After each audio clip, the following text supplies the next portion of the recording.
Bonjour Adrien. Bonjour Cécile, bonjour à tous. C'est l'heure de la revue de presse, évidemment. Presse Océan nous fait un gros point sur l'info du jour. Macron à Saint-Nazaire. Le président de la République qui se rend dans la cité portuaire pour la livraison du MSC Méraville-Gilia. Il est attendu sur place aux alentours de 16h30 aujourd'hui. Effectivement, double page dans Presse Océan aujourd'hui. Selon le quotidien, au-delà de cette livraison, le président de la République pourrait annoncer une nouvelle commande, croient savoir Nicolas Dailleron et Stéphane Le Héran.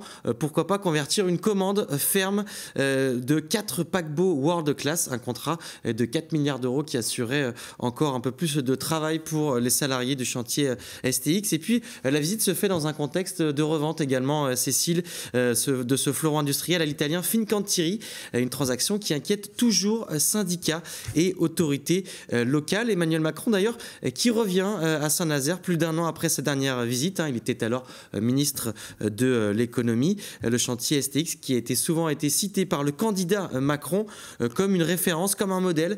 Il faisait alors référence à l'accord de compétitivité signé en 2012 par les syndicats, un modèle de dialogue social selon lui. Alors l'autre info du jour, c'est le probable départ de Sergio Conceição et toute la presse en parle. Effectivement, et David Philippot qui parle tout simplement d'un départ inéluctable, une question de jours et même d'heures selon le journaliste de 20 minutes qui explique tout simplement que la direction du club a été informée par Sergio Conceição, en tout cas par l'entourage du coach qu'il voulait rejoindre Porto.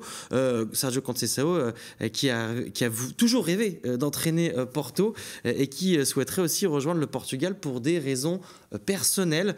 Le divorce semble donc consommé, ça provoque forcément un fort sentiment de trahison, voire de dégoût chez les supporters nantais qui s'étaient attachés à leur entraîneur portugais. La direction, en tout cas, se serait déjà mis en quête d'un nouvel entraîneur pour le FC Nantes. Et on termine avec une histoire de marionnette. Et oui, Patrick Conan était à la tête de la compagnie Garin-Troussebeuf depuis 30 ans, sa plus belle création, vous allez le voir, c'est cette marionnette SAC, un personnage connu et reconnu dans le monde entier. 5000 représentations, 500 000 spectateurs, une quinzaine de pays sur 4 continents. Une marionnette qui est née d'un mélange entre son imagination avec un petit pain pour représenter la tête et puis un gant de toilette pour le corps. En tout cas, c'est ce que décrit le journaliste de Ouest France, Jean Delaveau. Désormais, Patrick Conan pense à la transmission. Il compte sortir un petit livret et également organiser des sortes de formations dans le monde entier pour savoir utiliser cette marionnette. Merci Adrien.